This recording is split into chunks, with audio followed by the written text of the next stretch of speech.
Buenas noches, Patricio. Buenas noches a todos. Buenas Buenas noches, noches, profesor. profe. Bienvenidos. Buenas noches, profesor. Buenas noches. Vamos a dar inicio, tal como dice Patricio, a nuestra penúltima clase de este cuarto curso del Diplomado de Gestión de Procesos. ¿Se ve bien la presentación ahí? ¿Me escuchan bien? Sí, profesor, se profe. escucha bien. Sí, se escucha Ya. bien.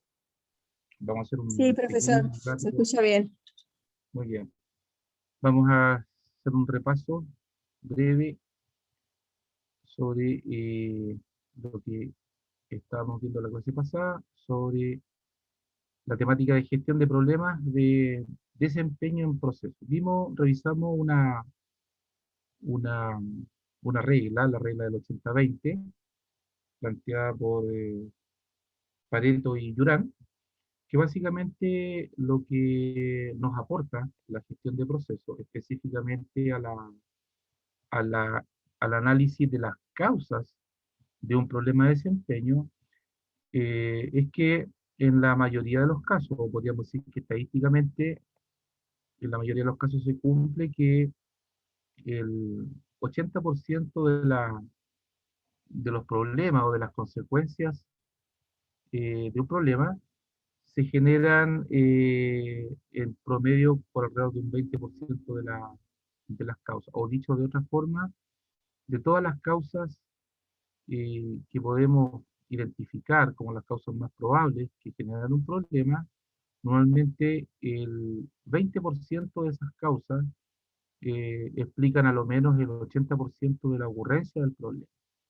Entonces, sirviéndonos de esta regla, es que lo podemos aplicar en nuestro caso para gestionar problemas en proceso, lo ocupamos para priorizar las causas. Hablábamos la clase pasada de que normalmente cuando uno hace un análisis causal, aplicando primeramente, por ejemplo, la técnica de los 5 por qué, con Ichikawa, lo que uno tiene como producto inicial es una lista larga de probables causas. ¿Bien? La idea es que de esa lista larga, como equipo, podamos preseleccionar, hacer una preselección de esas causas para identificar una lista corta o las causas más probables. ¿Bien? Y sobre esta lista corta de causas, entonces aplicar la técnica de Pareto. Y esta técnica lo primero que permite es, o exige, es asignarle a cada una de las causas más probables, o sea, de la lista corta, un porcentaje que creemos que tiene de incidencia sobre la ocurrencia del problema. Ahí en pantalla ustedes pueden ver un ejemplo, es nada más que un ejemplo. Las causas, no se repiten las causas para distintos problemas. La lista que ustedes ven ahí son exclusivamente un ejemplo. Pero en este ejemplo de las 7 causas más probables que se identificaron, lo que se hace es asignarle un porcentaje de incidencia sobre el problema. Entonces ahí, por ejemplo, la primera causa que dice proceso informal, el equipo de trabajo le asignó un 30% de incidencia en el problema. Un 24% en la segunda causa, un 22% en la tercera, y así sucesivamente. Habiendo asignado entonces este porcentaje de incidencia en el problema, que no tiene por qué la lista corta aparecer inmediatamente ordenada de porcentaje mayor a menor, bien, eh, no tiene por qué ser ordenada así. Pero una vez que se hayan asignado estos porcentajes, lo que se debe hacer es ordenar las causas desde el mayor porcentaje de incidencia hacia el menor de arriba hacia abajo. Luego de eso, lo que hacemos es priorizar estas causas mediante una primera gráfica, donde en el eje horizontal colocamos las causas priorizadas, ordenadas de izquierda a derecha de acuerdo al porcentaje de incidencia en el problema, y en el eje vertical, el tamaño de la barra, podemos usar también un gráfico de puntos.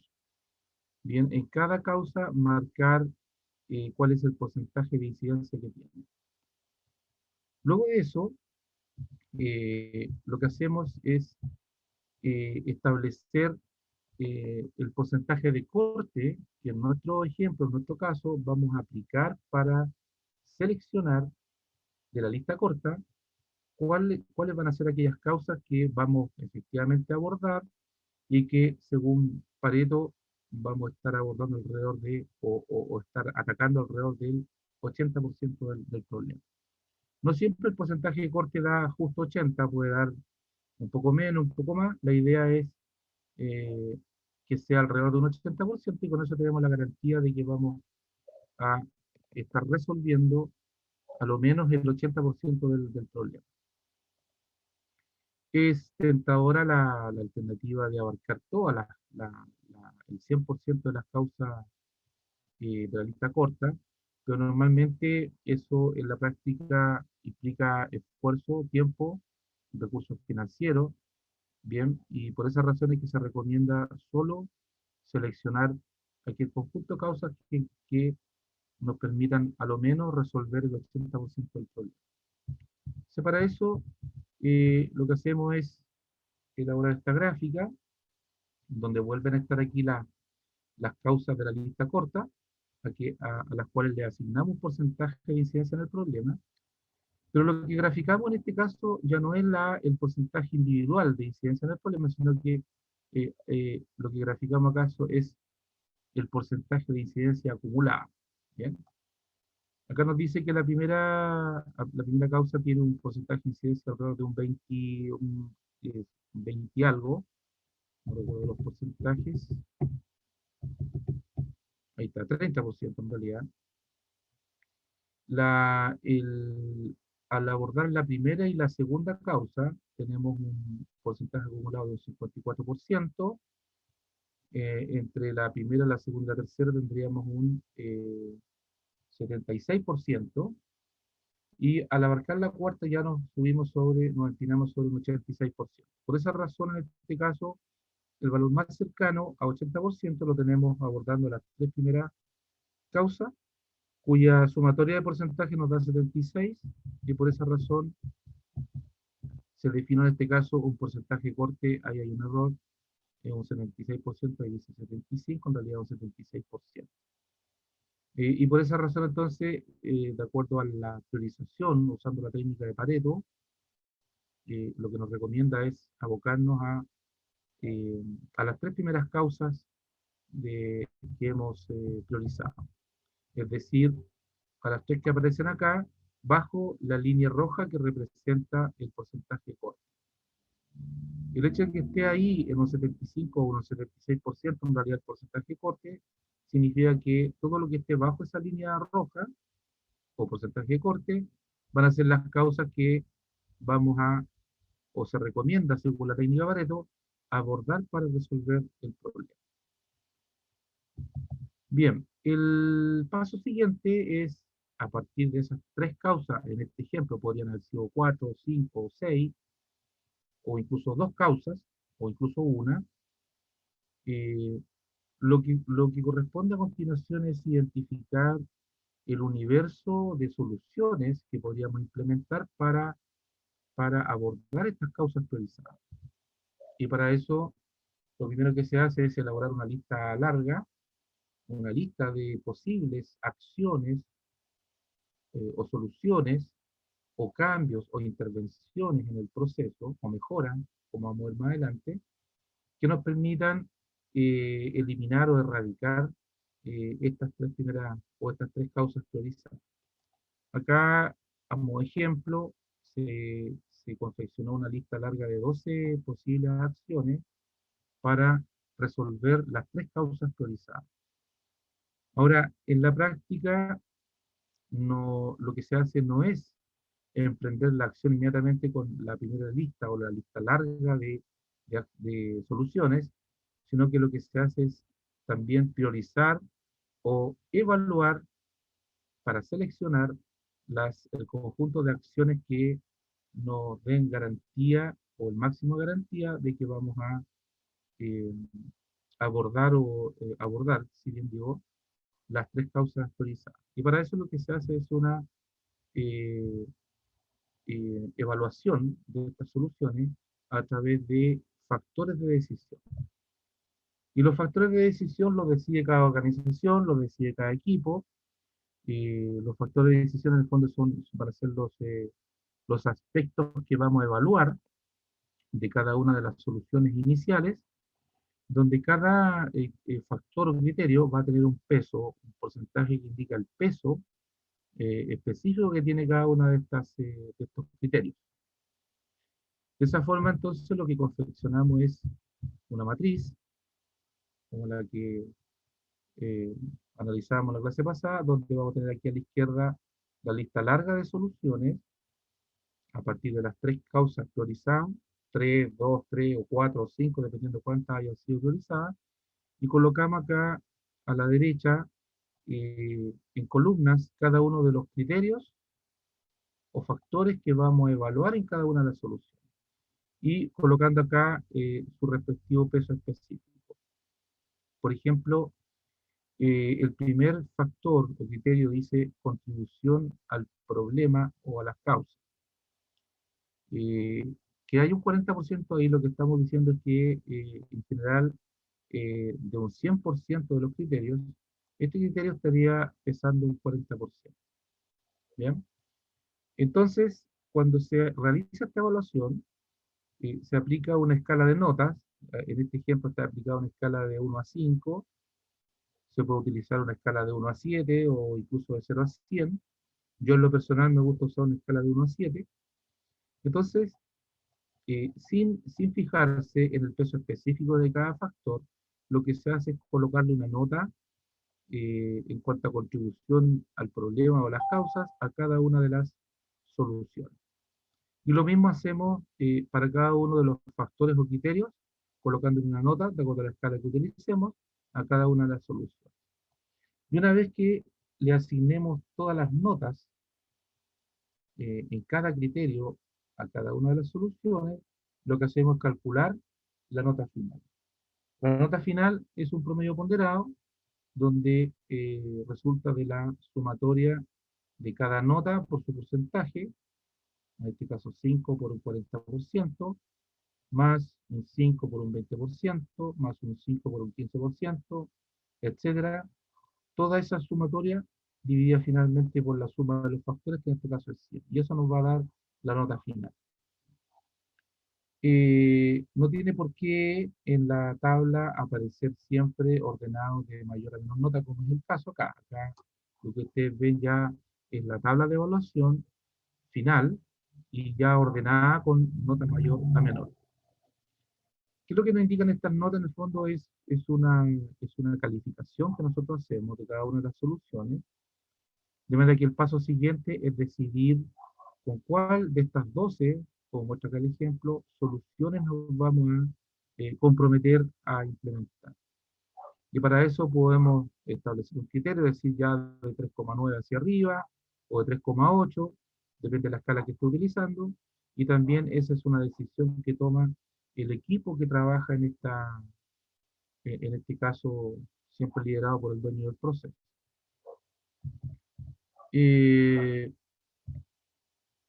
Un resumen paso a paso de cómo aplicar el análisis causal de problemas y la selección de las soluciones más convenientes. Lo primero, por supuesto, enunciar bien el problema. Recordemos que un problema bien enunciado es un problema medio resuelto, o en gran parte resuelto. Luego de eso, aplicar análisis causal, utilizando 5 por qué, con Ichikawa, por ejemplo. ¿Para qué? Para descubrir un universo inicial de causas, posibles causas que estarían provocando el problema que enunciamos en el primer paso. Lo que resulta de acá es una lista larga de posibles causas que explican la ocurrencia del problema planteado. El paso siguiente es seleccionar de esa lista larga una lista corta. Bien, la lista larga, entre paréntesis, puede resultar en una lista de una X cantidad de no hay una definición de cuántas causas en general, pero sí que la lista corta lo que se recomienda es que ojalá no sean más de 5 o 6 causas que forman parte de la lista corta. Y esa lista corta es la que se somete a la priorización, lista corta de causas, utilizando la técnica de Pareto.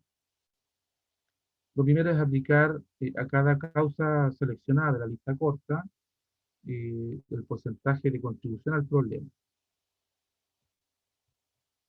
Luego ordenamos esas causas seleccionadas de acuerdo al porcentaje de mayor a menor y vamos, después de ordenar, vamos calculando el porcentaje acumulado de contribución al problema.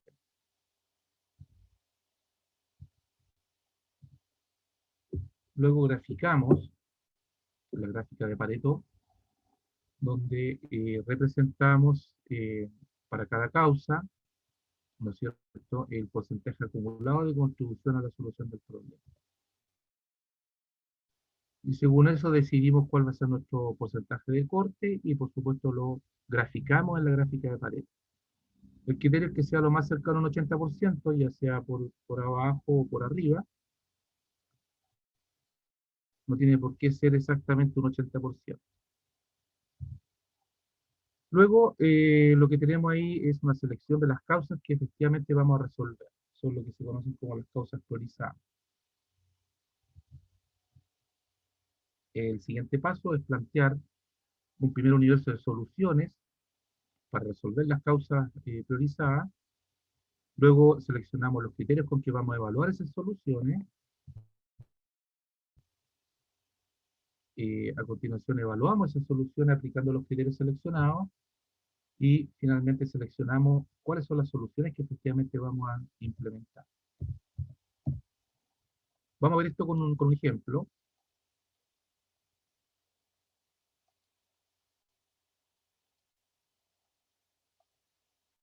Denme un segundo.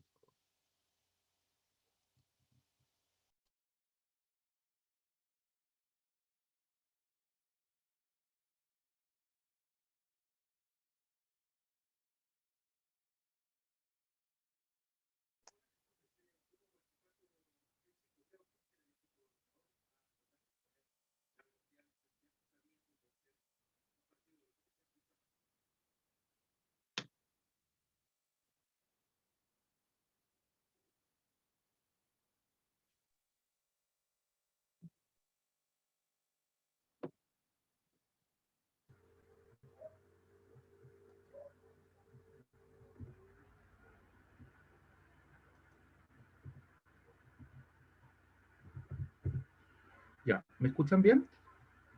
Sí, profesor, se escucha bien. Profesor, Bien. ahora sí. Veamos entonces cómo aplica esto a un caso real, un caso práctico. Y para eso vamos a considerar el mismo proceso que hemos visto en los ejemplos anteriores. Y vamos a suponer que las causas más probables que identificamos para el problema que planteamos anteriormente son las que aparecen ahí. Un poco de memoria, si me permiten, vamos a ver cuál fue el problema que planteamos en este caso.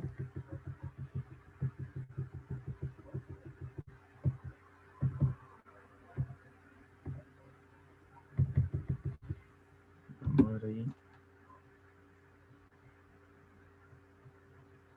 Bueno, el proceso es etapa de comprar nacional.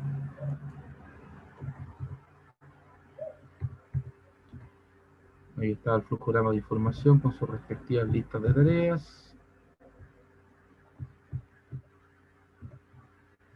Y ahí está el enunciado del problema que planteamos la clase pasada.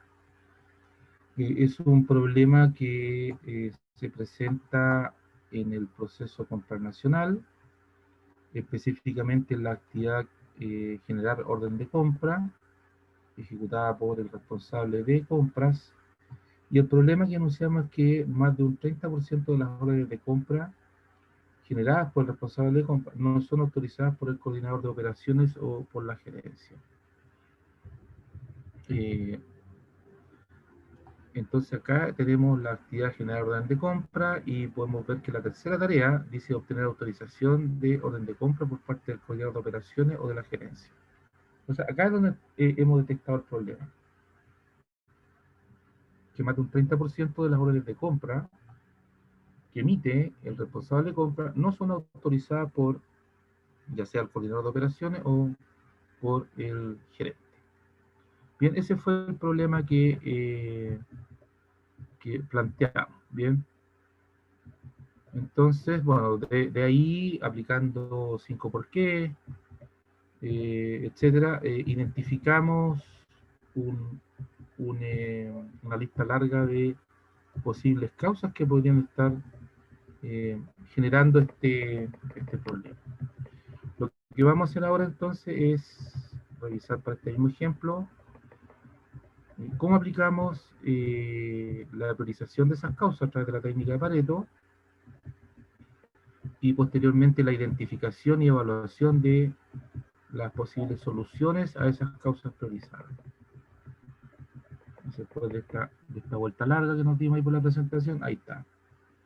Entonces vamos a suponer de que para el problema planteado, de que más del 30% de las órdenes de compra, ¿cierto?, no son autorizadas por el coordinador de operaciones o por la gerencia, vamos a suponer de que de todo el universo de posibles causas que identificamos a través de la técnica 5 por qué, vamos a suponer que estas que aparecen aquí, estas 6, son las más probables, las que tienen más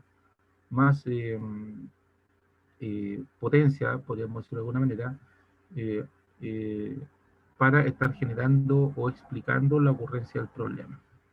Entonces, lo que se hace para aplicar la priorización de estas causas, esta sería la lista corta de las causas, lo que hacemos entonces es asignarles un porcentaje de contribución al problema. Y ahí aparece la primera causa con un 30% de incidencia, la segunda con un 25%, 20%, 8%, 15% y 2%.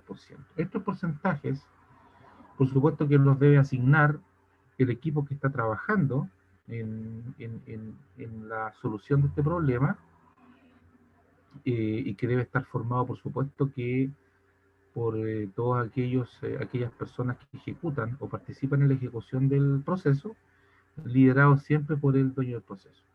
Por tanto, lo esperable es que esta evaluación la hagan personas que tienen un conocimiento profundo y mucha experiencia en la naturaleza, por un lado, y en la ejecución del proceso que está detrás de este problema.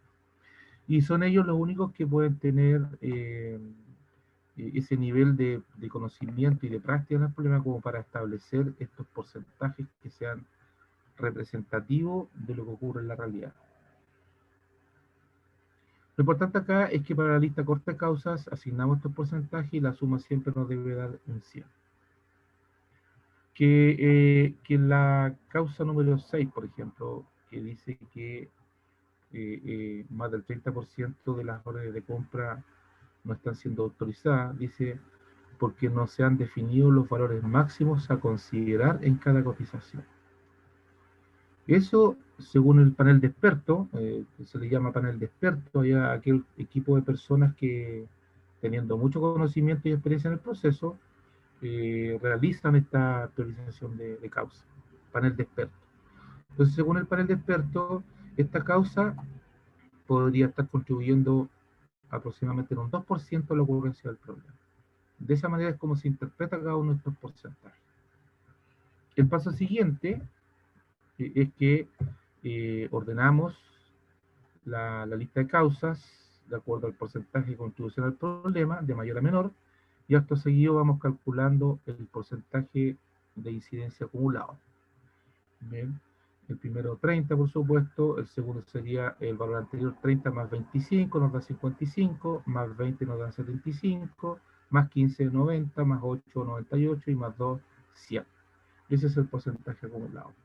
Entonces, sin graficar todavía, y con solo mirar esta tabla, y recordando lo que plantea la técnica de Pareto, el valor, en qué, en qué, en qué nivel de causas estamos lo más cercano al 80%, lo vemos claramente aquí que es en el 75%, es decir, ya con este cuadro podríamos deducir de que abordando las tres primeras causas, bien, ya estaríamos cercanos a un 80%, específicamente con un 75% de contribución al problema. Sin embargo, para ratificar eso, lo que se hace es, eh, se, se grafica la gráfica de Pareto, ¿ya? Eh, perdón, donde acá está se grafica el porcentaje acumulado, bien, la causa 1, cerca del 30% o un 30%. En la segunda causa estaría el porcentaje de la primera más el de la segunda, y así sucesivamente. En la tercera, recordemos que vamos en un 75%, y ahí es donde se establece el porcentaje corte.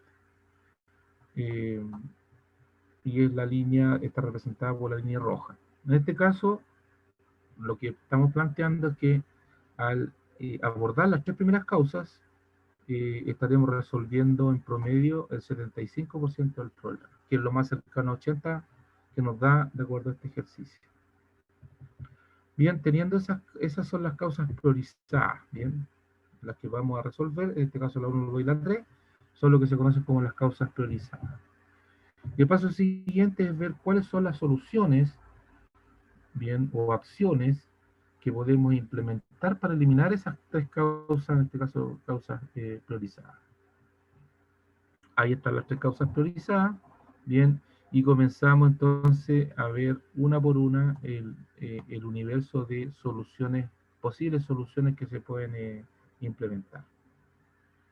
Por supuesto tienen que ser soluciones viables, soluciones realistas, que efectivamente estén al alcance de la organización. Y lo que tenemos como primera resultado es una lista larga. Es una lista larga.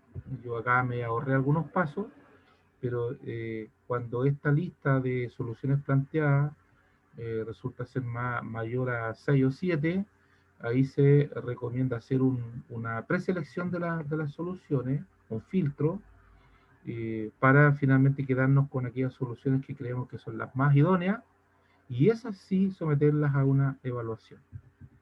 ¿Y cómo se hace la evaluación? O priorización también, que se llama, de soluciones. Acá se seleccionaron o se priorizaron 4 causas, bien, y acá se escogieron 3 criterios de evaluación: tiempo, costo y efectividad de la solución. Y se le asignó Profesor, a cada uno de estos 3 criterios su respectivo porcentaje de peso, ¿sí? profesor, disculpe una consulta. ¿Los criterios de evaluación los da el mismo panel de expertos? Exactamente. En Ya, realidad esto surge a nivel corporativo, normalmente, es decir, cuando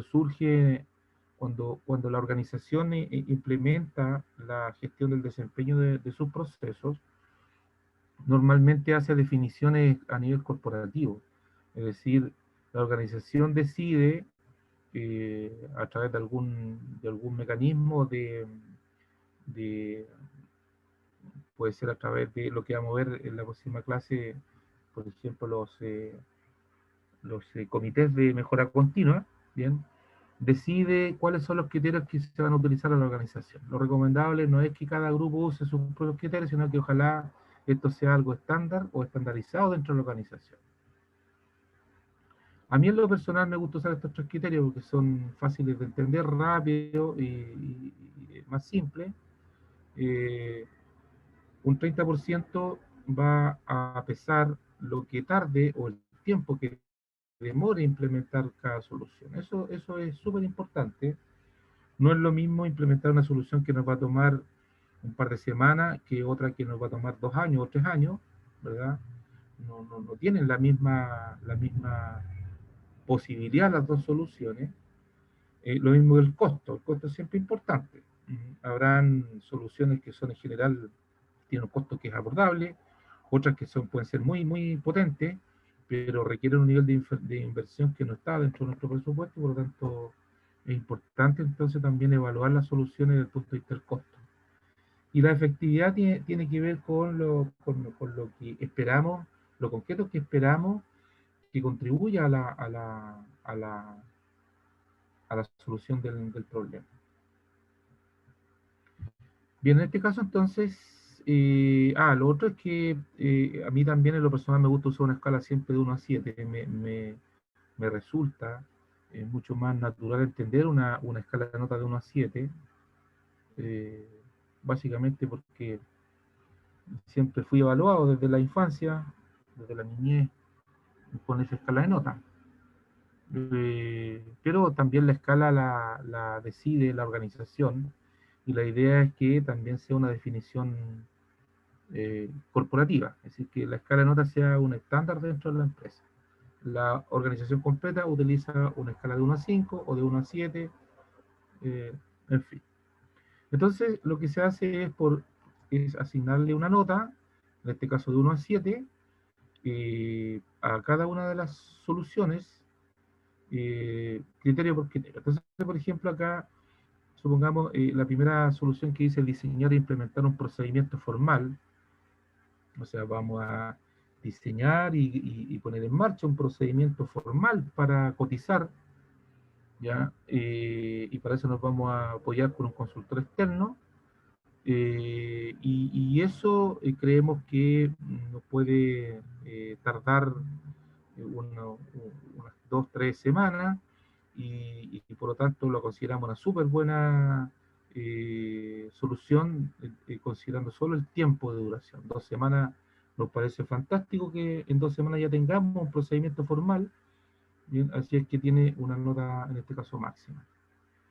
Sin embargo, por ejemplo, la segunda solución, que es lo mismo pero con personal interno, y aquí no estoy promocionando nada, sino que me baso en la realidad, en la práctica. Cuando la organización trata por sus propios medios de elaborar un procedimiento, normalmente el factor tiempo pasa a ser una variable crítica, porque precisamente es el tiempo lo que más escasea dentro de la organización.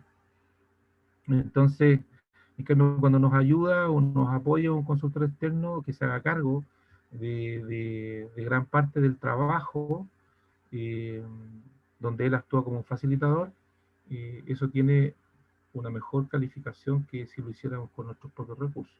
¿Bien? A menos que ya haya una cultura de la gestión de procesos dentro de la organización, donde las direcciones efectivamente faciliten este trabajo, este tipo de trabajo, y en ese caso, en lugar de un 2, podría tener una nota mucho más alta. Eso depende de cada caso y de cada organización. Bueno, de la misma forma, entonces le asignamos una nota a cada solución por cada criterio, y finalmente lo que hacemos es calcular un promedio ponderado. Este 6,3, por ejemplo, resulta de sumar cada nota por su respectivo porcentaje, y toda esa sumatoria dividirla por el porcentaje total, que en este caso es un 100%. Eso nos da un 6,3. De las 4 soluciones priorizadas o evaluadas, la que salió mejor rankeada es la primera, luego la cuarta con un 5,5, y así sucesivamente. Entonces acá, como hemos utilizado una escala de 1 a 7, nos resulta natural entender que la segunda solución es descartada de plano porque tiene una nota roja, ¿vale? A eso me refiero con que resulta más fácil utilizar una escala de 1 a 7. Y bueno, finalmente hay que decidirse. Las 3 soluciones, las 3 soluciones mejor evaluadas son la 1, la 3 y la 4, pero si vamos a implementar solo la 1, o la 1 y la 2, o la 1 y la 2 y la 3, eso va a depender de una decisión de equipo, y normalmente tiene que ver con el tiempo disponible y los recursos disponibles, ¿ya? Para ver eh, cuál es nuestro verdadero alcance de soluciones que efectivamente podamos implementar en el corto plazo. En este caso, dice, de acuerdo a la evaluación, la organización podría, por ejemplo, decidir implementar las soluciones 1 y 4, que son las mejor evaluadas, y de esta forma contar con un procedimiento formal para cotizar y empoderar, y por otro lado, empoderar al encargado de compras el desarrollo de la cartera de proveedores. Claro, en este caso, el panel de expertos estableció que si implementamos la primera solución y la 4, con eso teníamos una garantía bastante grande, digamos, de resolver las 3 causas priorizadas originalmente. Bien, antes de continuar, pongámonos bien de acuerdo con en qué consiste el trabajo. Ahí está, lo ven. Trabajo 2, módulo 3, ¿lo ven bien? Sí, profesor, Sí, se ve bien. Ya, ¿en qué Sí, consiste? profesor. Bueno, en este mismo módulo, en el trabajo número 1, lo que se pidió es que se planteara, bueno, habiendo seleccionado un proceso, cualquiera de los que han trabajado anteriormente, y plantear ahí un problema en ese proceso, y hacer un análisis causal aplicando la técnica de las 5 por qué. ¿Bien? Lo que se pide en este trabajo es eh, priorizar las causas que se definieron en el trabajo 1, bien, tomar esas causas y hacer una priorización utilizando la técnica de Pareto. Y eso es como la primera pregunta. Y la segunda, plantear, de acuerdo a las causas que resultan priorizadas, aplicando Pareto y Urán, para esas causas, aplicar entonces o plantear soluciones y evaluar esas soluciones. ¿Bien? Es decir, en resumen, lo que acá acabamos de hacer con el ejemplo que estábamos revisando. ¿Alguna consulta, alguna duda respecto a lo que se pide en este trabajo? Sí, profesor. Sí, Eddie, una pregunta. ¿Ya? sí, Sí, Eddie, adelante. ya. Frente a lo que hay que hacer para esta actividad, desde la parte allá de arriba de los gráficos tenemos que empezar a desarrollarlo desde donde dice esta partecita, déjame buscar acá, donde dice priorizar causas con técnicas de Pareto. Entonces, a partir de ahí, del slide número 50, para hacer todo esto, el 50, después lo que dice ahí en la 51, después el que dice en la 53 del acumulado, después la 54, la 56, para hacer todo eso que usted acaba de puntear. Claro. Básicamente lo que acabamos de hacer con el ejemplo. Ah, no, entonces, a ver. Es decir, lo que resultó del primer trabajo, ¿no es ¿Ya? cierto? Es una lista larga de causas, ¿verdad? Sí. Bien. Lo que se pide en este caso es que primero se tome esa lista larga y se haga una priorización, de acuerdo a la técnica de Pareto. Y como revisamos en el ejemplo, lo que se hace es de la lista larga, seleccionar una lista corta. Ustedes deciden cuántas causas, pero lo importante es que en esa lista corta de causas, ustedes crean que más o menos se está abarcando un porcentaje igual o muy cercano a un 100%. ¿Bien? Y esta lista corta es la que se somete a la priorización de acuerdo a la técnica de Pareto. Entonces, mire, por lo que veo ahí de su presentación sería, hay que hacer lo que dice a partir del slide 60, número 60. Este que está acá, el 60, me parece, ¿no? ¿Sí? Sí, a partir de este, Claro. ahí hay que irnos desarrollando, no a partir del que está allá arriba. Claro, donde... mira, para hacerlo más claro y concreto, Sí. el trabajo anterior, tú terminaste con una lista una lista de causas posibles, ¿no es cierto? De los porqués, sí. Claro, y esa lista puede haber tenido 10, 15, 20, 30 causas, no sé. Bien. No, El no tanto. primer paso en este trabajo es decir, de las causas originalmente detectadas, bien, eh, trabajaremos con la siguiente lista corta de causas para ser priorizadas. ¿Bien? Entonces, lo primero que haces tú en este segundo trabajo es plantear esta lista primero. ¿Cuál va a ser las causas más probables con las que tú vas a trabajar a partir de la lista larga que elaboraste en el trabajo anterior? Y con esta Ujú, lista corta es que avanza entonces acá con los porcentajes de ujú. incidencia y todo lo demás. Ok. ¿A qué se llega finalmente? A una evaluación y a una selección de las soluciones. O sea, al final, pasando por todo el proceso, este es un proceso, al final lo que debemos plantear es cuál de todas las soluciones que evaluamos serán las que finalmente vamos a poner en marcha. Y profesor, según el calendario, es para entregar este trabajo mañana. Entonces, eh, no sé qué tan avanzado están mis compañeros de ese trabajo. Si soy Mire, a solo ver, yo eh, que estoy así complicada para entregar esto mañana, ya ok, pero si se puede poner para más, no sé, si por no mí sé, para yo no tengo, viernes. no, mira, dos cosas, mira, entre más pronto sea la fecha de entrega, mejor, porque así se obligan a trabajar con estos conocimientos más frescos todavía, primero.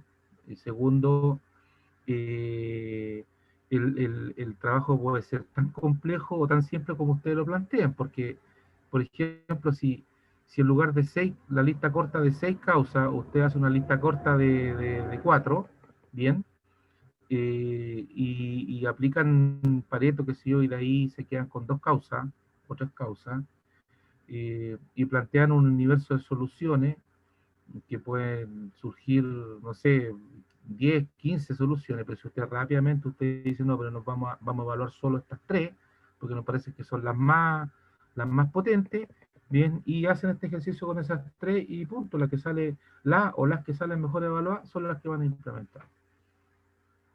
Ahora, por otro lado, no tengo ningún inconveniente yo, eso coordinarlo con Patricio ahí para si es que necesitan un día más, de plazo, no tengo ningún inconveniente, 1 o 2 días, ¿bien? No tengo inconveniente en eso, y tengo que coordinarlo, por supuesto, ahí con Patricio para que configure eso en la plataforma.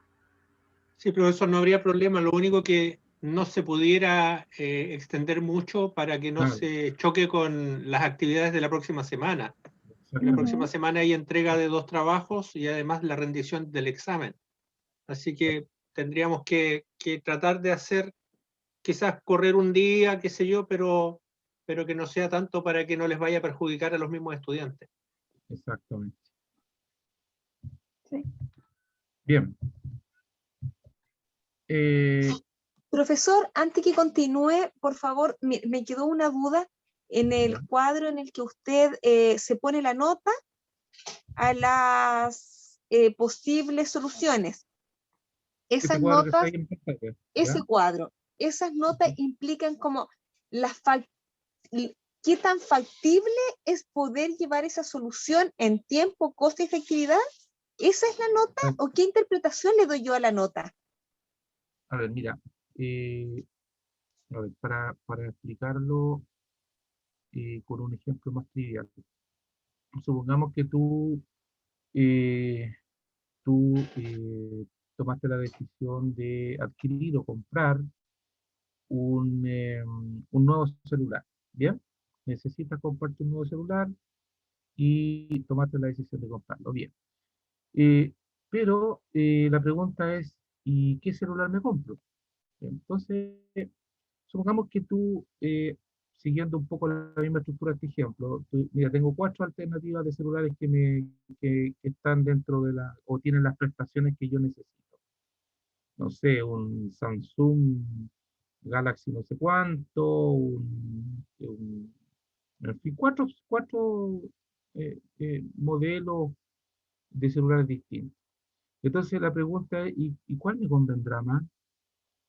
Entonces, la pregunta a continuación depende, pues, habría que evaluar. Y ya, pues, ¿qué vas a evaluar tú en cada opción para ir tomando la decisión?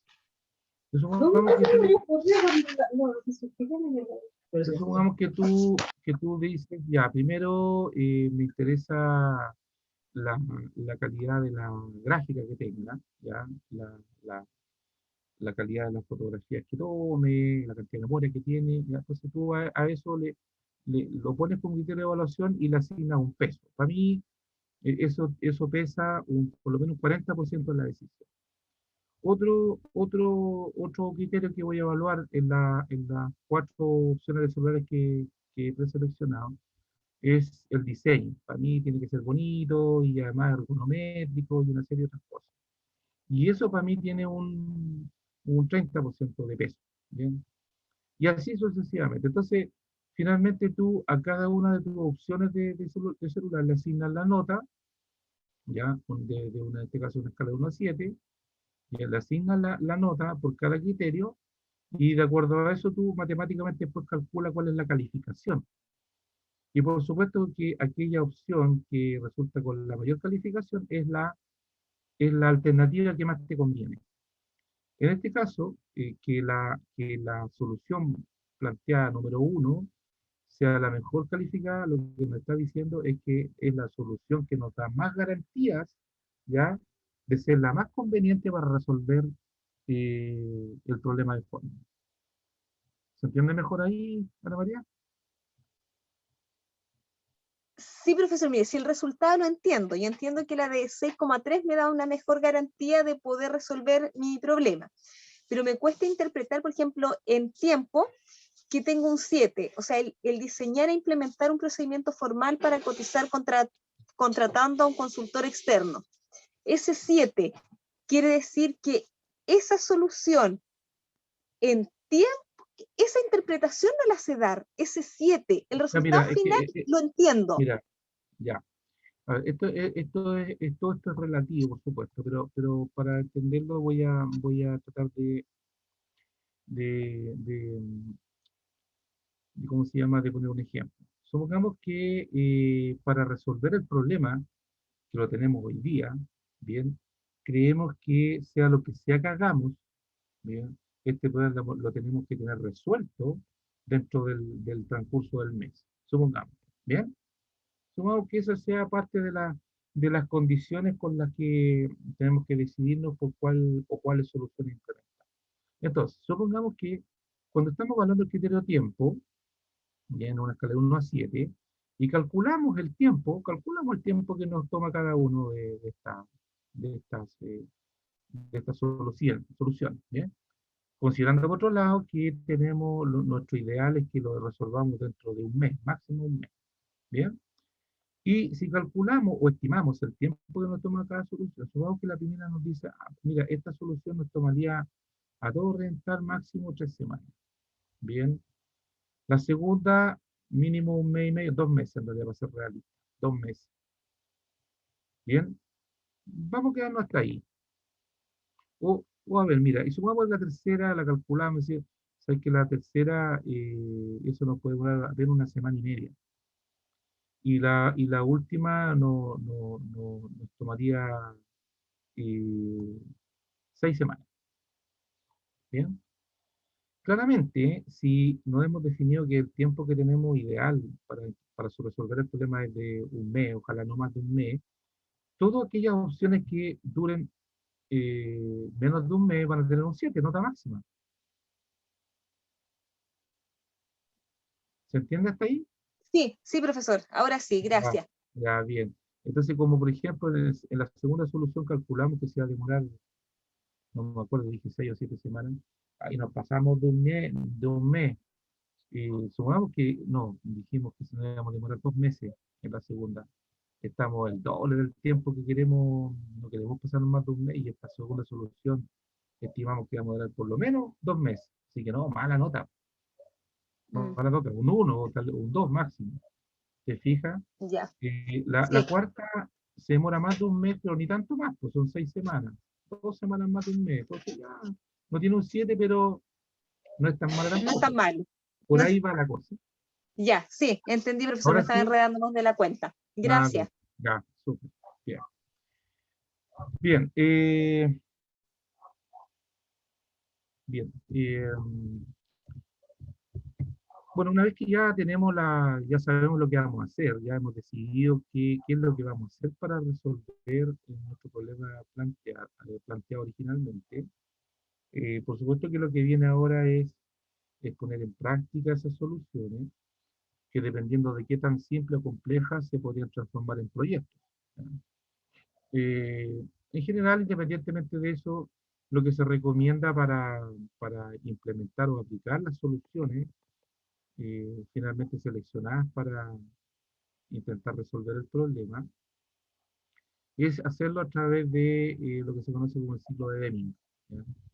El ciclo de Deming, no me voy a tener mucho en esto porque eh, hay harto material, lo pueden revisar tranquilamente en la plataforma y hay harto material en internet. Básicamente el ciclo de Deming es un ciclo que está pensado para hacer mejora continua. Es un ciclo que opera en forma iterativa, reiterativa, donde toda acción parte por la elaboración de un plan. ¿Bien? Este ciclo de Deming recomienda que sea lo que sea que se haga, se siga este ciclo. ¿Bien? Este ciclo que es iterativo, que es cíclico, ¿ya? Y este ciclo que se repite tantas veces en el tiempo hasta que efectivamente a través de un chequeo o una evaluación comprobemos que hemos logrado los objetivos. En el caso de la implementación de soluciones a problemas de desempeño, por supuesto que el objetivo va a ser siempre eliminar el problema, ¿cierto? Por tanto, hacerlo sea a través de las soluciones que hemos decidido implementar, hacerlo siguiendo este ciclo significa siempre partir por un plan de qué es lo que vamos a hacer, ¿ya? Que es la primera de las 4 partes del ciclo de Deming. Luego, seguir una segunda fase que es el do o el hacer lo que hemos planificado, ¿bien? Luego una tercera parte que se conoce como chequear o verificar o evaluar, donde nosotros lo que hacemos es evaluamos resultados de lo que hemos hecho para establecer si hemos cumplido o no el objetivo, de manera que si no lo hemos cumplido en un 100%, hagamos ajustes, ¿ya? A partir de ese chequeo, actuemos sobre las desviaciones principalmente, elaborando nuevamente un plan que lo vamos a ejecutar, que vamos a volver a evaluar, que de acuerdo a los resultados de esas evaluaciones, si vamos a cerrar finalmente el ciclo o continuamos nuevamente con un actuar reflejado en un nuevo plan o en un plan ajustado. ¿Bien? No me voy a detener más en esto. Acá lo importante es que se entienda que todas las soluciones que finalmente se decida implementar en un proceso para resolver un problema específico de desempeño, la idea es no quedarse con eh, elaborar un plan por, por cada una de las soluciones que vamos a implementar, sino que eh, elaborar un plan, ejecutar ese plan, luego hacer una evaluación, una verificación, un chequeo, y si encontramos que todavía tenemos desviaciones, es decir, que todavía no hemos resuelto en un 100% el problema, definamos acciones correctivas y luego ajustamos el plan original, lo volvemos a aplicar y así en un ciclo repetitivo o iterativo en el tiempo. ¿Bien? Esto es lo que se conoce como el ciclo de Deming y la mejora continua, que es la que vamos a comenzar a ver ahora, se basa en gran medida en este ciclo. Bien, bueno, por último, siempre tener presente que sea lo que sea que decidamos eh, cambiar o mejorar en un proceso para resolver algún problema de desempeño, vamos a tener que siempre considerar de manera muy especial el factor humano. Bien, es lo que se conoce como la gestión de los cambios, ¿verdad? Puesto que podemos tener todos los recursos disponibles, de tiempo y financiero, la mejor tecnología, pero si no tenemos a las personas adecuadamente alineadas, eh, tenemos podríamos tener una alta probabilidad de no tener éxito cuando las personas no están alineadas con los objetivos. Representada por esa imagen, nuestro paréntesis que está en pantalla. Y algunas consideraciones. Es natural, es normal que las personas se resistan al cambio. Nosotros como seres humanos tenemos tendencia al statu quo, nos gusta el statu quo, nos gusta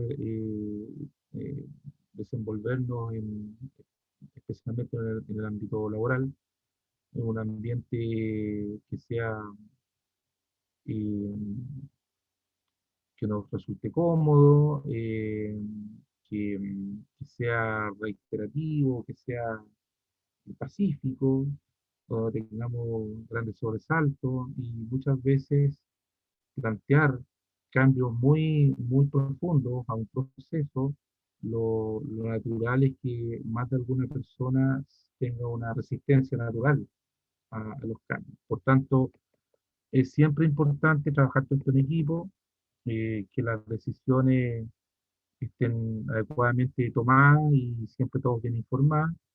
Y acá abajo, es increíble que esta estadística se cumple, pero matemáticamente.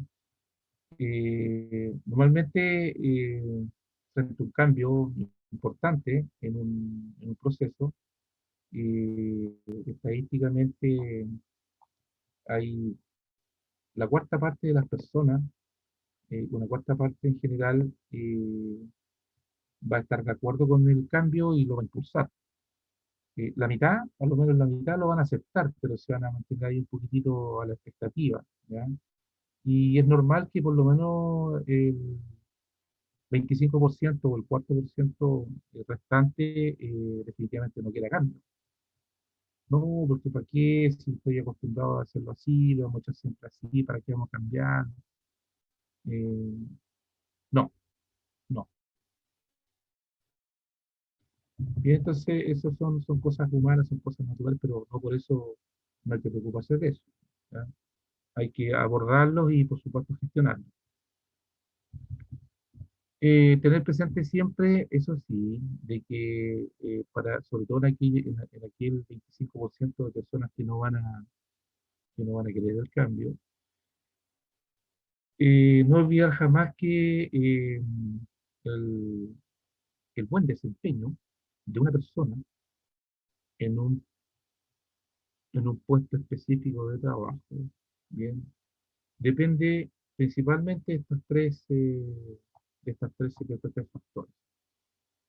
Para que una persona sea exitosa en algo que hace laboralmente, en un puesto, en un cargo, en un rol dentro de un proceso, para que esa persona tenga un buen desempeño, tiene que querer, tiene que saber y tiene que poder.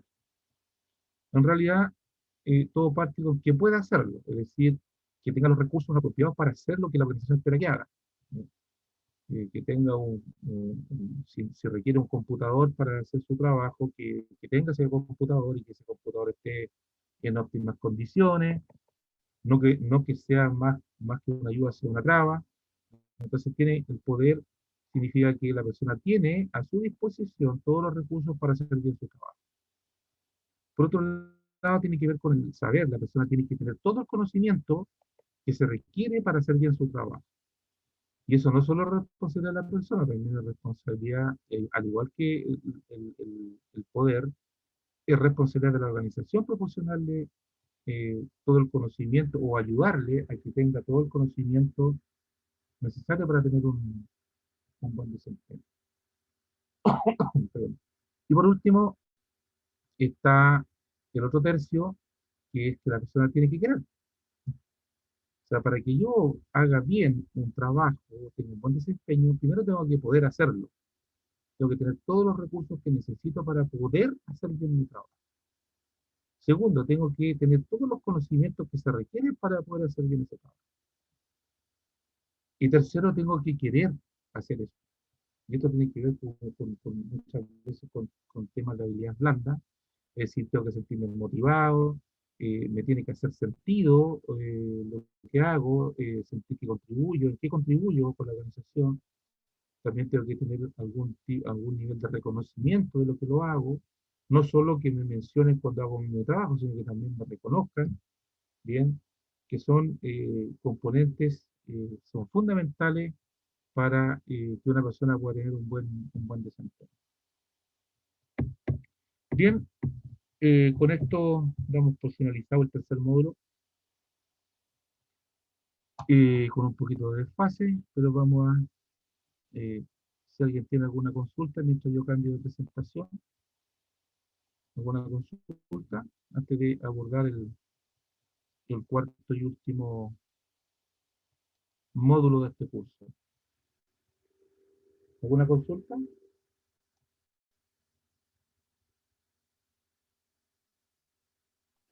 Profesor, es solo una consulta en general, porque para que Patricio pueda poner la fecha de entrega de trabajo, no el control sigue las fechas normales.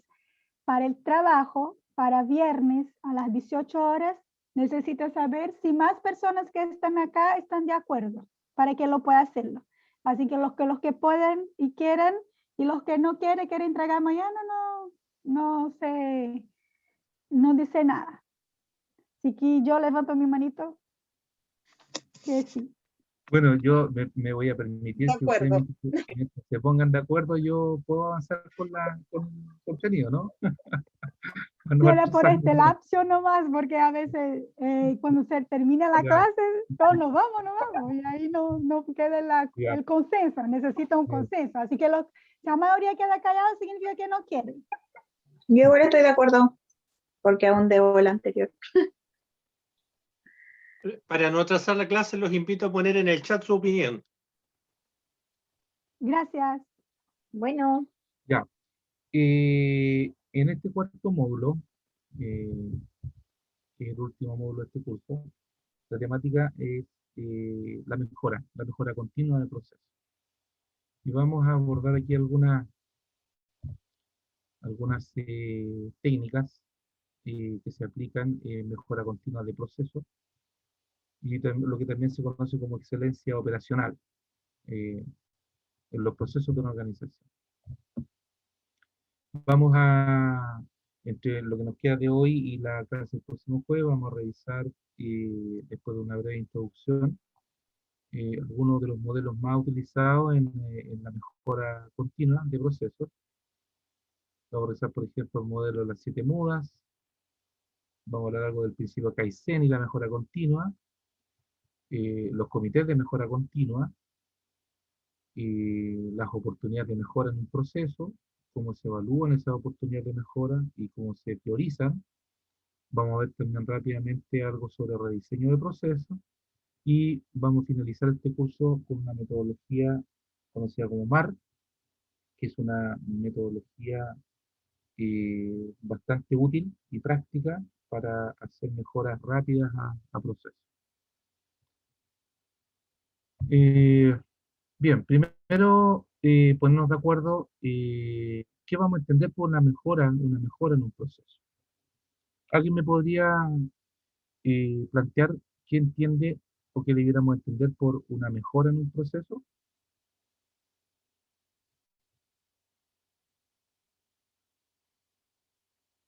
Eddie, ¿qué podrías plantear tú? Yo entiendo que una mejora en el proceso es cuando yo ya tengo el proceso y ahí veo que hay algo que puede optimizarlo. O sea, que como, perdón la redundancia, que puede ser aún más efectivo. Entonces yo voy y lo planteo para realizarlo. Bien. Sí, ¿Alguien como más? ir resolviendo los problemas, las contingencias que se vayan presentando. Los Claro, problemas. claro, también es otra opción. Resolver los problemas se resuelven mejorando cosas en un proceso. Bien, optimizando el uso de los recursos para tener también, el objetivo. claro, no necesariamente tenemos que estar frente a un problema para intentar mejorar el proceso, claro, podríamos mejorar el proceso intentando mejorar el uso de los recursos o la optimización de los recursos que utiliza el proceso, bien. Anteponernos antes de la falla. También, bien. Por ejemplo, a partir del análisis de riesgo, podríamos hacer una mejora que sea preventiva, bien. Una mejora en el proceso que nos permita prevenir la ocurrencia de un problema, bien. Son múltiples en el fondo las razones que nos puede llevar a realizar una mejora en un proceso. Lo importante de todo esto es que siempre cuando hablemos de una mejora en un proceso vamos a hablar de un cambio o una modificación que se realiza en el proceso, por supuesto, para mejorar su desempeño. Bien, siempre es para que el proceso tenga un mejor desempeño. No para que se vea más bonito, es para que tenga en general un mejor desempeño, ya sea mejorando su eficiencia, que tiene que ver con el uso de los recursos, o bien mejorando su efectividad, que tiene que ver con los resultados. Bien, entonces, en términos genéricos, siempre una mejora va a ser un cambio, una modificación que vamos a hacer a un proceso para mejorar su desempeño. ¿Bien? Si a alguien se le ocurre un cambio en un proceso, pero no es posible demostrar que eso mejore el desempeño, entonces no califica ese cambio, no califica como una mejora en el proceso. ¿Bien? Tiene que ser siempre orientado a mejorar el desempeño del proceso. De lo contrario, eh, eh, se corre un alto riesgo de que sea un despilfarro o un desperdicio de recursos, incluyendo el tiempo. ¿Cómo llegamos a las mejoras en los procesos? Entendiendo que son acciones que se diseñan e implementan como respuesta a qué?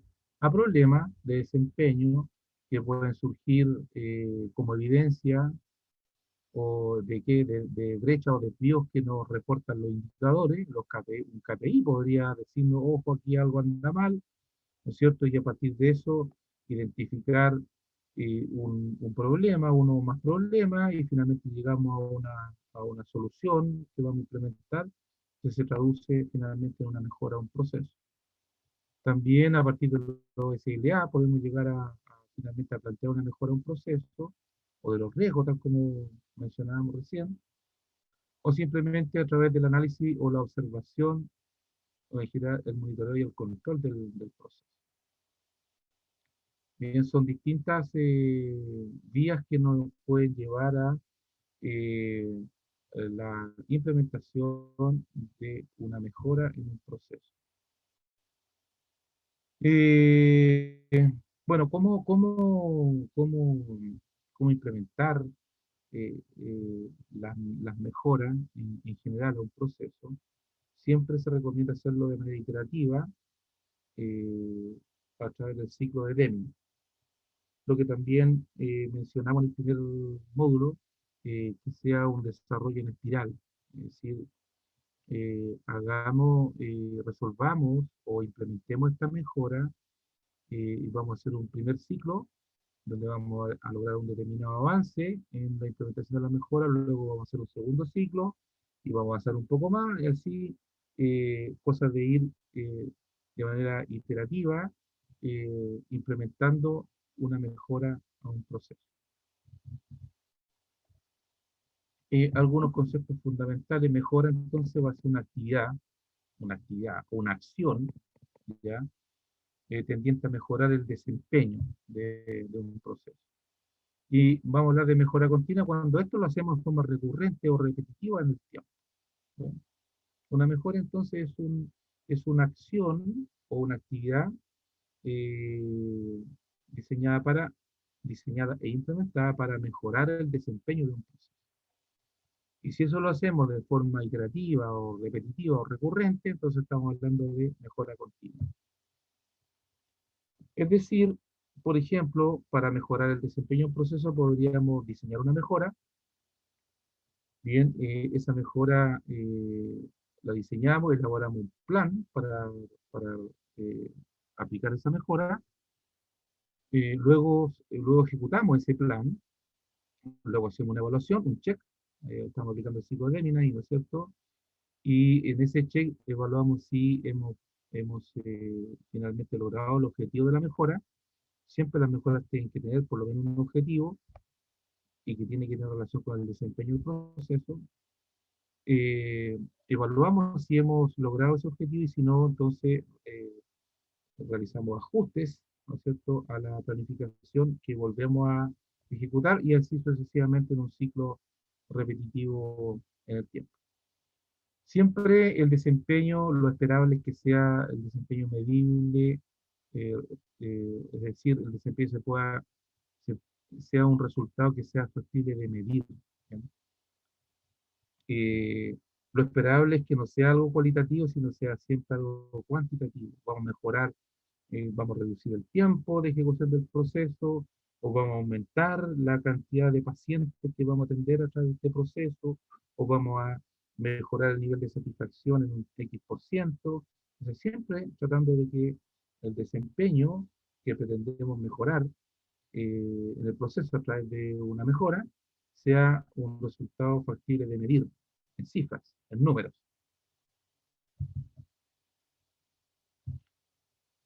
Eh,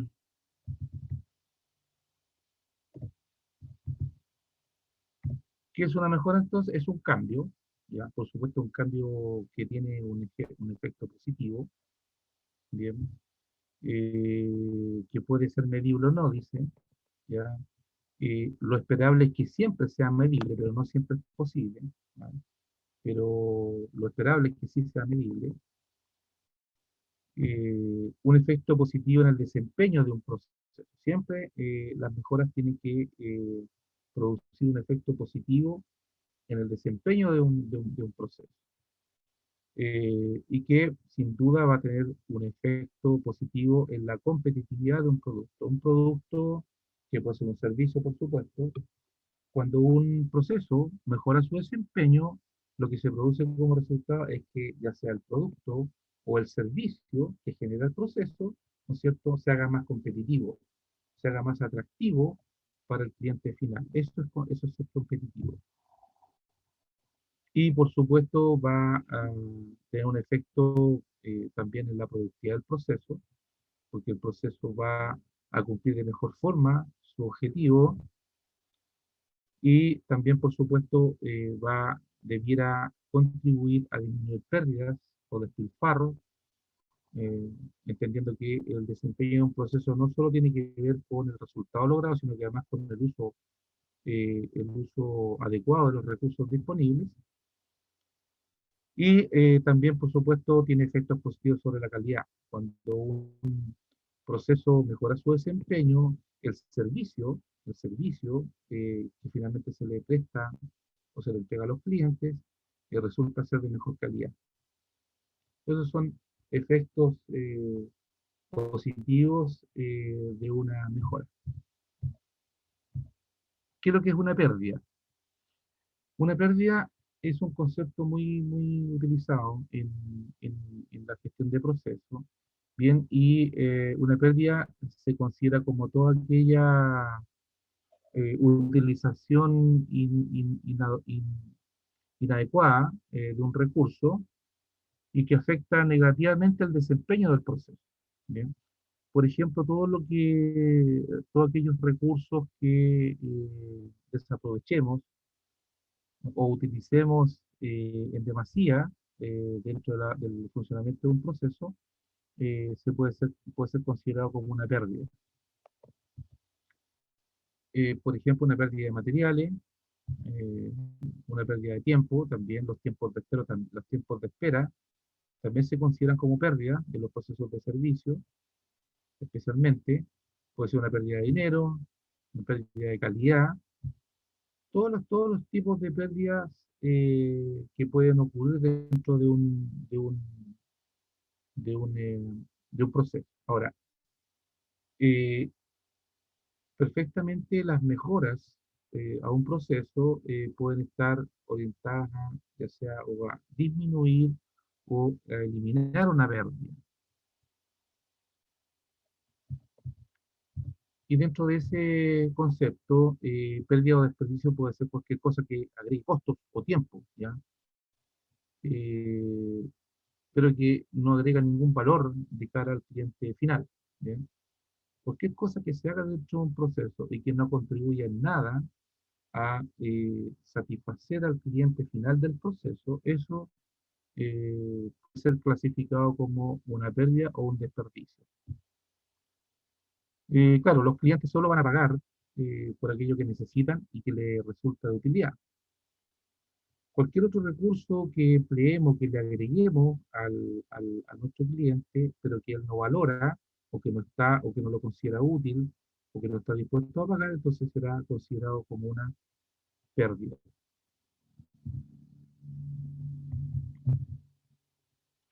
Vamos a alcanzar a ver ahora, nos quedan 10 minutos, si no me equivoco. Vamos a alcanzar a ver un modelo que se llama el modelo de las 7 mudas, y es un modelo que tiene una aplicación principalmente en procesos de producción, procesos de fabricación de bienes físicos, pero que también es aplicado a procesos de servicio.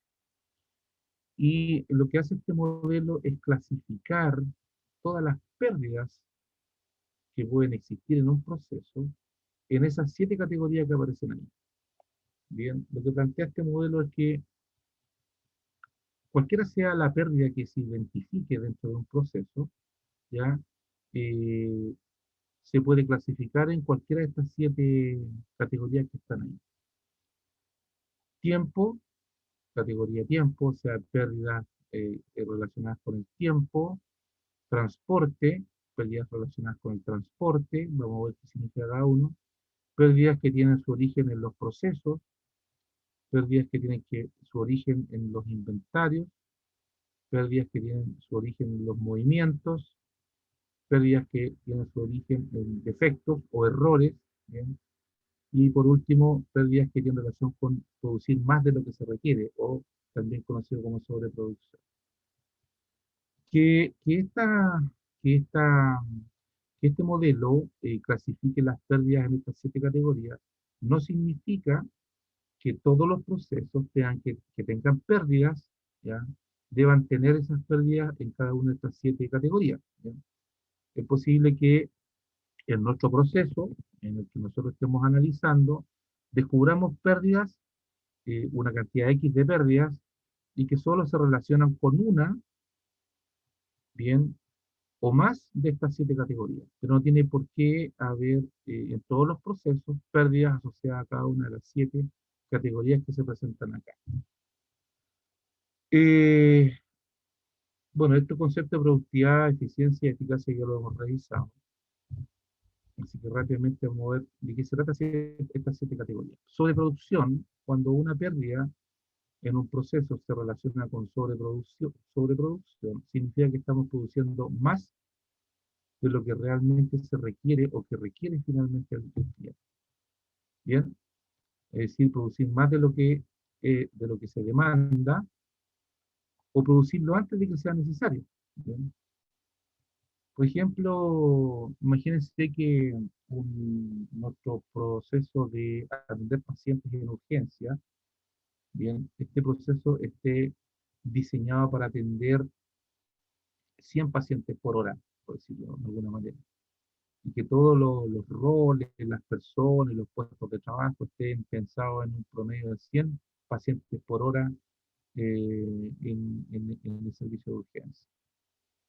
Si en la realidad el promedio no supera las 20 personas por hora, significa que estamos sobredimensionados y en el fondo tenemos un proceso sobrediseñado y estamos por lo tanto produciendo más de lo necesario. Ahí entonces tenemos una pérdida o un despilfarro relacionado con sobreproducción. Eh, o, eh, o que un proceso produzca un resultado mucho antes de lo que se requiera. ¿Bien? Por ejemplo, el típico de adelantar trabajo. No siempre adelantar trabajo es lo más recomendable. Lo ideal es que todos los procesos, bien, estén sincronizados dentro de la organización, de tal forma que que adelantar un trabajo o la ejecución de un proceso no signifique, dejar tiempo ocioso o hacer una redefinición de la dedicación del tiempo por adelantar trabajo, digamos. La idea es que todos los procesos estén sincronizados de tal manera que sea todo un mecanismo de ejecución de los procesos, de manera que cuando un proceso requiere de un insumo, que es el resultado de un proceso anterior, lo tenga disponible y no tenga que esperar a que el proceso anterior termine para poder empezar. ¿Bien? Cuando los procesos en una organización están bien sincronizados, no se producen tiempos de espera entre un proceso y otro cuando se habla de una secuencia de procesos. ¿Bien? Ese es un ejemplo también de pérdidas relacionadas con sobreproducción. Eh, la segunda categoría tiene que ver con el tiempo, y ahí cuando un proceso tiene que esperar a dar inicio, porque tiene que contar como input la salida de otro proceso, hay un tiempo de espera, eso es un despilfarro, una pérdida. O bien cuando dentro de un proceso se producen tiempos muertos, donde una actividad o una tarea no puede comenzar porque está a la espera de que otra termine. Bien, cuando ese tiempo eh, ocurre, también se considera como un desperdicio, una pérdida dentro del proceso. Aumento de tiempo de fabricación, aumento de costos, etc. ¿Bien? La tercera categoría de pérdidas de este modelo de transporte se refiere a todos los movimientos, ¿ya? Movimientos, pero de traslado, ¿ya? Los procesos de servicio normalmente tienen relación con el movimiento de papeles, ¿ya?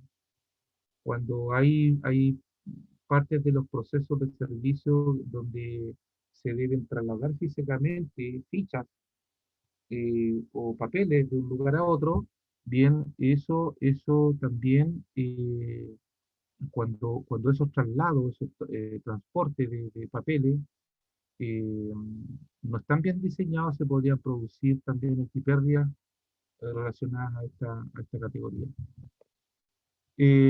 Procesos. Mm, Ni hablar, porque acá las pérdidas se pueden producir cuando los procesos están mal diseñados, o están poco claros, o no están estandarizados. Cuando no está un proceso estandarizado, significa que cada rol ejecuta sus actividades, sus tareas, de acuerdo a cómo él cree que es la mejor forma, ¿ya? Pero al no están estandarizados los procesos, no hay una definición estándar para todos de cómo se hace cada tarea y cada actividad. Cualquier pérdida que se produzca relacionada con este factor se clasifica como pérdidas del tipo proceso. Inventarios, ¿a qué se refiere? Cuando se producen acumulaciones de piezas, o en el caso de los procesos de servicios, cuando, por ejemplo, se acumulan muchas solicitudes, ya que deben ser evaluadas por alguna instancia, cuando se produce ahí una acumulación de, de personas a la espera de ser atendidas, por ejemplo, o de papeles a la espera de ser analizados o autorizados o revisados, eso se considera también pérdidas relacionadas con el factor inventario. Los movimientos ya no tiene que ver con el movimiento de papeles, ya, en el caso de los transportes, acá tiene que ver con el movimiento de personas, ¿ya? Es decir, si dentro de, por ejemplo, de un proceso de servicio, como son los procesos de la clínica, las personas tienen que realizar mucho movimiento físico de un lugar a otro para prestar un servicio, también si esos traslados, esos movimientos no están bien diseñados en cuanto a distancia y facilidad para moverse, podrían transformarse en algún momento también en una fuente de pérdidas de un proceso. Y el que es más común son los defectos, todo lo que tiene que ver con errores que se puedan cometer o omisiones que se puedan cometer en un proceso de servicio. Acá hay muchos ejemplos que se relacionan con procesos de producción, pero yo lo estoy tratando de verbalmente aterrizar a los procesos de servicio.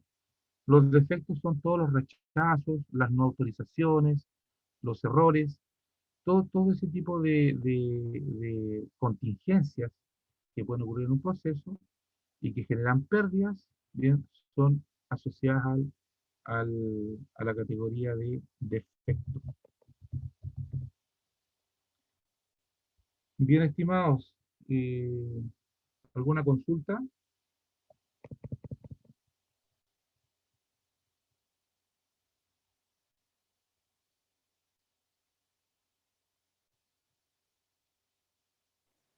¿Se fueron? ¿O están ahí Por mi todavía? parte, hasta ahora no. Ah, bien, ya, Aquí Estamos estamos. acá, profesor. ya, muy bien. Bien, Sí, sí, sí, yo, acá. si no hay consulta o duda, sería, sería todo por hoy y continuamos y terminamos el próximo jueves en la última clase de este curso. Te cedo la palabra, Patricio. Muy bien, profesor, muchas gracias por el curso de hoy día. Colegas, les invito para que hagamos el último esfuerzo. No nos queda nada ya para terminar este curso y el diplomado. Sé que vienen justamente los trabajos que son que requieren más tiempo. Por lo tanto, programémonos en eso, que no sea una casualidad el realizar el trabajo. Ya a solicitud de la mayoría del grupo, moví el trabajo 3.2 para el día viernes 30 de abril a las 18 horas como tope máximo. ¿Ok? Por lo que si alguien ya lo tiene, lo puede subir a partir de mañana y el que no tiene ese plazo extra. Pero no nos confiemos, por favor, vayamos aplicando en las fechas correspondientes para no atrasarnos. Muy bien, vamos a concluir entonces la clase de esta noche con una oración. Vamos a inclinar el rostro para orar. Padre nuestro que estás en los cielos, gracias Señor, eres bueno con nosotros. Nos concedes salud y vida para poder servirte. Y ahora, Señor, que vamos a retirarnos de este curso para poder dedicarnos al descanso, Señor, pedimos que tú seas con cada uno de nosotros, concediéndonos un descanso reparador.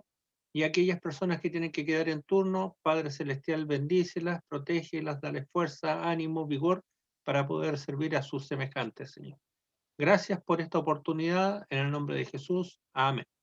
Muy buenas Amén. noches, colegas, que el Señor les bendiga, nos estamos viendo. Buenas Buenas noches. noches, nos Buenas vemos. Chao, noches. chao.